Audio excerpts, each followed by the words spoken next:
Hello friends, welcome to my YouTube channel.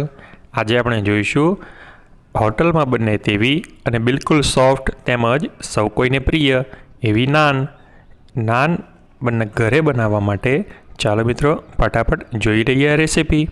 હજી પણ જે મિત્રો ચેનલમાં નવા હોય તે ચેનલને સબસ્ક્રાઇબ જરૂરથી કરી લેજો, કારણ કે આવી જ અવનવી રેસીપીના વિડીયો હું તમારા માટે લાવ્યા કરું છું। તો ચાલો મિત્રો શરૂ કરીએ આજનો વિડીયો। નાન ઘરે બનાવવા માટે સૌપ્રથમ આપણે 500 ગ્રામ જેટલો મેદો લઈશું, જે બિલકુલ સ્વચ્છ અને ચાળેલો છે। તો 500 ગ્રામ જેટલો મેદો છે એ અહીંયા લીધેલો છે, કારણ કે નાન બનાવવા માટેનો મુખ્ય ઇન્ગ્રેડિયન્ટ્સ જે છે એ મેદો છે। હવે એની સાથે લગભગ 100 ગ્રામ જેટલો ઘઉંનો લોટ લઈશું, કારણ કે ઘઉંનો લોટ એ મેદા કરતાં પચવામાં હલકો હોય છે। તમે 50% પણ આ બંનેનું પ્રમાણ અહીંયા રાખી શકો છો।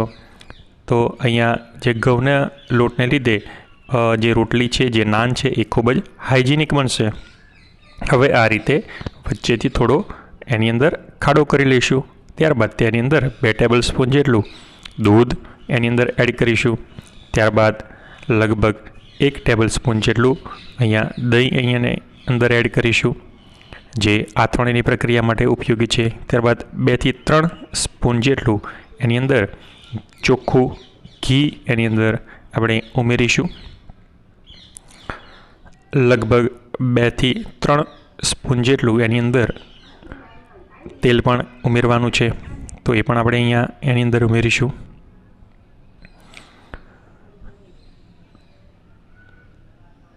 અહીંયા મીઠું પણ એની અંદર આપણે જે પ્રમાણે સ્વાદ મુજબ લેતા હોઈએ એ પ્રમાણે મીઠું પણ એની અંદર ઉમેરીશું।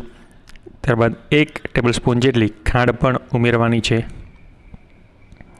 અને એની અંદર 1 નાની ટીસ્પૂન જેટલો બેકિંગ સોડા ઉમેરીશું, કે જેથી કરીને જે નાન છે આપણી જે છે એ એકદમ સોફ્ટ બને। તો આ બધી જ વસ્તુ ઉમેર્યા બાદ છેલ્લે અડધો ગ્લાસ જેટલો એની અંદર પાણી ઉમેરીશું, અને હવે આ તમામ મિશ્રણને સારી રીતે મિક્સ કરી લઈશું, જેથી કરીને તમામ ઇન્ગ્રેડિયન્ટ્સ એ સારી રીતે ભળી જાય। હાથની મદદથી પણ આ રીતે એને મિક્સ કરી લઈશું, જેથી અંદર એની અંદર રહેલી ખાંડ પણ બરાબર મિક્સ થઈ જાય। હવે હળવેકથી જે લોટ જે છે એ લોટને અહીંયા મિક્સ કરતા જઈશું, અને જરૂર મુજબ એની અંદર પાણી એડ કરીશું। અહીંયા જે લોટ આપણે જે બાંધવાનો છે એ ઘરે જે રોટલી યુઝ્યુઅલી બાંધતા હોઈએ છીએ એ જ રીતનો બાંધવાનો હોય છે, કારણ કે આ પણ એક પ્રકારની રોટલી જ હોય છે। તો નાનનો અહીંયા લોટ બંધાઈ રહ્યો છે।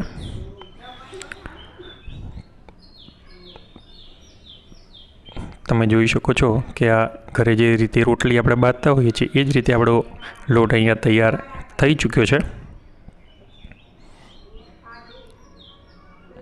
હવે એની અંદર થોડુંક તેલ લઈ એની અંદર આ રીતે બ્રશ કરી લઈશું, અને જેથી કરીને આપણો લોટ જે છે બિલકુલ સુંવાળો થઈ જાય। તો સરસ આપણો લોટ અહીંયા નાન માટેનો બંધાઈ ગયો છે।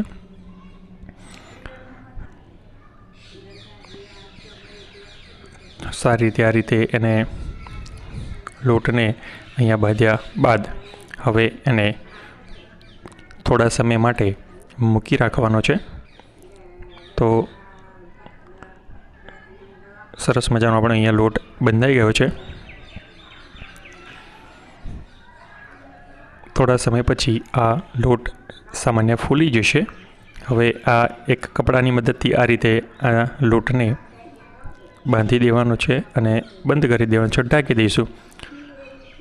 હવે લગભગ 1 કે 2 કલાક પછી આ રીતે હવે તવા ગેસ ઉપર મૂકીશું, અને જે લોટ જે છે એ રીતે એનો લુઓ નાનું ગુલ્લું બનાવી નાના નાના લુઆ તૈયાર કરીશું। તમે જોઈ શકો છો કે આ રીતે લોટ જે છે એ હવે થોડોક ફૂલે ગયેલો માલમ પડે છે।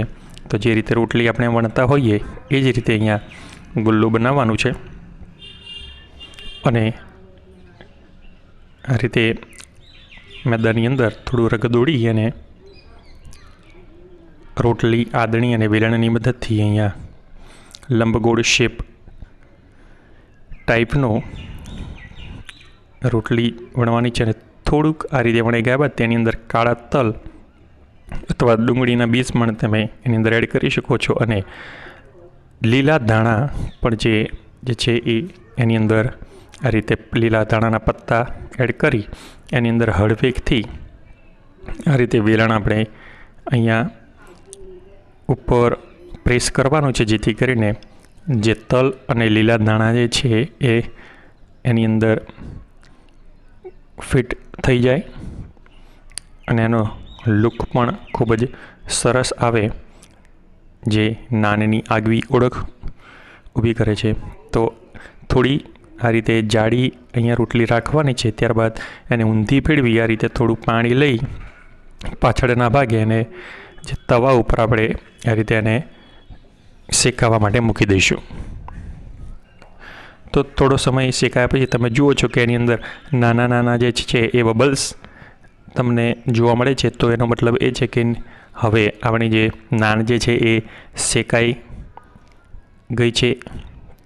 તો તમે હળવેથી આ રીતે ચેક કરશો તો કે એની નીચેની જે સાઈડ છે એ શેકાઈ ગઈ છે નહીં, તો લગભગ નીચેની સાઈડ પણ શેકાઈ ગઈ છે. હવે આ રીતે સાણસીની મદદથી તવાને ડાયરેક્ટ ગેસની ફ્લેમ ઉપર આ રીતે આપણે એને શેકવાનું છે. ધ્યાન અહીંયા એ રાખવાનું છે કે એક જ જગ્યાએ ન શેકાઈ જાય, એ માટે થોડા સમય આપણે અહીંયા જોતા રહીશું.